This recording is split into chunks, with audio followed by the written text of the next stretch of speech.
अस्सलाम वालेकुम everyone. Environmental chemistry के आज के इस लेक्चर में हम अंडरस्टैंड करेंगे basic definition of environment, component of environment and segments of environment. तो चलते हैं, लेक्चर को स्टार्ट करते हैं। इसमें सबसे पहले हम अंडरस्टैंड करेंगे literal meaning and definition of environment. तो अगर हम देखें, जो टर्म एनवायरनमेंट है ये ड्राइव हुआ है फ्रॉम द वर्ड एनवायरोन, और एनवायरोन का मीनिंग होता है सराउंडिंग। यानी कि सिंपली हम क्या कह सकते हैं कि एनवायरमेंटल केमिस्ट्री में या एनवायरमेंटल साइंसेज में हम क्या स्टडी करते हैं, हम अपनी सराउंडिंग को स्टडी करते हैं। और सराउंडिंग में भी स्पेसिफिकली हम क्या स्टडी करते हैं, हम स्टडी करते हैं chemical and biochemical phenomena that occurs in natural places. और इन अदर वर्ड्स हम जो भी कह सकते हैं कि chemical and biochemical phenomena that occur in our surrounding. और सराउंडिंग में भी अगर हम देखें तो अब हमें अपनी सराउंडिंग में क्या क्या नज़र आता है, हमारी सराउंडिंग में वाटर है, एयर है एंड टेरेस्ट्रियल प्लेसेस हैं। इट्स मीन कि ये जो हमारी सराउंडिंग है या ये जो नेचुरल प्लेसेस हैं, इनमें जब हम केमिकल एंड बायोकेमिकल फिनोमेना को स्टडी करते हैं तो इसी स्टडी को हम क्या कह देते हैं, एनवायरमेंटल स्टडी बोल देते हैं। नेक्स्ट अब डिस्कस करते हैं कंपोनेंट्स ऑफ एनवायरनमेंट। तो कंपोनेंट्स ऑफ एनवायरनमेंट को भी अगर हम अपनी सराउंडिंग में, अपने एनवायरनमेंट में ऑब्जर्व करें तो हम ये ऑब्जर्व कर सकते हैं कि हमें अपनी सराउंडिंग में बेसिकली दो तरह के ही कंपोनेंट नज़र आते हैं। एक होते हैं non living components and second one living components. तो नॉन लिविंग कंपोनेंट्स को हम क्या बोल देते हैं, एबायोटिक कंपोनेंट्स। लिविंग कंपोनेंट्स को हम क्या बोल देते हैं, बायोटिक कंपोनेंट्स। लेकिन इनके साथ एक थर्ड कैटेगरी के भी कंपोनेंट्स हैं जिन्हें हम बोलते हैं एनर्जी कंपोनेंट्स। अब इन कंपोनेंट्स की डिटेल क्या है ये भी आने वाले इसी लेक्चर में, अभी नेक्स्ट स्लाइड में हम डिस्कस करते हैं। लेकिन लेक्चर में फर्दर मूव ऑन होने से पहले आप लोगों से रिक्वेस्ट है कि अगर ये लेक्चर्स आप लोगों के लिए हेल्पफुल प्रूव हों तो काइंडली चैनल को सब्सक्राइब कर दिया करें, पॉजिटिव वाइब के साथ कोई अच्छा सा मैसेज, कोई कमेंट कर दिया करें, और लाइक एंड सब्सक्राइब करना ना भूलिएगा।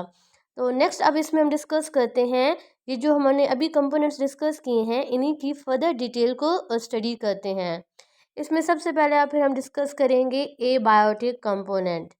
तो सबसे पहले अगर हम देखें तो पहले हमने पॉइंट में क्या मेंशन किया हुआ है कि एबायोटिक कंपोनेंट क्या होते हैं, आर नॉन लिविंग। यानी ये देखेंगे हमें टर्म से ही समझ आ रही है कि एबायोटिक बेसिकली कौन से कंपोनेंट है, नॉन लिविंग। तो फर्स्ट पॉइंट में भी हमने यही पॉइंट मेंशन किया है कि एबायोटिक कंपोनेंट बेसिकली क्या होते हैं, नॉन लिविंग कंपोनेंट होते हैं। अब नॉन लिविंग में क्या क्या हो सकते हैं, ये फिजिकल हो सकते हैं एंड केमिकल फैक्टर्स हो सकते हैं जो क्या करते हैं, इन्फ्लुएंस करते हैं आवर इकोसिस्टम। सेकेंड, अब इसमें क्या पॉइंट है कि जो एबायोटिक कंपोनेंट्स होते हैं ये ओरिजिनेट करते हैं from lithosphere, hydrosphere and atmosphere. अब यहाँ पर ये क्वेश्चन अराइज होता है कि लिथोस्फीयर क्या है, हाइड्रोस्फीयर क्या है एंड एटमोस्फीयर क्या है। बेसिकली जो इन्वायरमेंट है इसके 4 सेगमेंट हैं, जिनमें से एक लिथोस्फीयर है, एक हाइड्रोस्फीयर है, एक एटमोस्फीयर है and fourth one is biosphere. अब इन स्फीयर्स की भी डिटेल इंशाल्लाह आने वाले लेक्चर्स में हमने डिटेल से स्टडी करनी है। सिंपली अभी अगर हम देखें तो हमने क्या कहा है कि जो इन्वायरमेंट है इसके 4 सेगमेंट्स हैं, 4 पार्ट्स हैं, जिनमें से 3 कौन से हैं, लिथोस्फीयर, हाइड्रोस्फीयर एंड एटमोस्फीयर। और इन तीनों स्फीयर से या इन तीनों पार्ट से क्या ओरिजिनेट हुए हैं, एबायोटिक कंपोनेंट ओरिजिनेट हुए हैं। नेक्स्ट अब अगर हम डिस्कस करें तो क्या पॉइंट मेंशन है कि जो एबायोटिक कंपोनेंट्स हैं they are completely independent from biotic components. यानी कि जो नॉन लिविंग कंपोनेंट हैं ये इंडिपेंडेंट है फ्रॉम बायोटिक कंपोनेंट। लाइक यहाँ पर अगर हम एग्जांपल के तौर पर देखें, लाइट हो गया, पीएच हो गया, टेम्परेचर एंड सॉइल एक्सेट्रा, ये सारे कौन से कंपोनेंट्स हैं, ये एबायोटिक कंपोनेंट्स हैं। नेक्स्ट अब डिस्कस करते हैं बायोटिक कंपोनेंट। तो सबसे पहले पॉइंट में हमने क्या मेंशन किया है कि biotic component includes living component of ecosystem. जैसे कि टर्म बायोटिक की किस चीज़ को रिप्रेजेंट कर रही है, लिविंग को। तो इट्स मीन पहला पॉइंट भी हम यहाँ से हमें समझ आ गई कि बायोटिक कंपोनेंट क्या है, लिविंग कंपोनेंट है।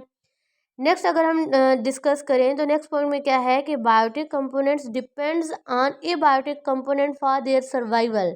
जो बायोटिक कंपोनेंट्स होते हैं ये डिपेंडेंट होते हैं on abiotic component for their survival. Next अब अगर हम डिस्कस करें तो बायोटिक कंपोनेंट जो है ये ओरिजिनेट हुए हैं फ्रॉम बायोस्फीयर। अभी इसे प्रीवियस वाली स्लाइड में हम डिस्कस कर चुके हैं कि बेसिकली क्या है, एनवायरनमेंट के 4 सेगमेंट्स हैं, जिनमें से 3 सेगमेंट्स में से क्या ओरिजिनेट हुए हैं एबायोटिक कंपोनेंट, और जो फोर्थ वन है बायोस्फीयर, इससे क्या ओरिजिनेट हुए हैं लिविंग कंपोनेंट या फिर बायोटिक कंपोनेंट्स। अब ये बायोस्फीयर क्या है, इसकी भी डिटेल इंशाल्लाह आने वाले लेक्चर में हम कवर करेंगे।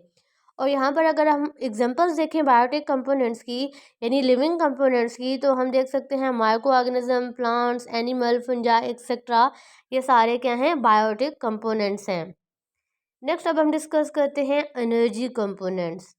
तो एनर्जी कंपोनेंट्स बेसिकली क्या होते हैं, एनर्जी कंपोनेंट्स अगर हम देखें तो it involves interaction between biotic and abiotic components or factors.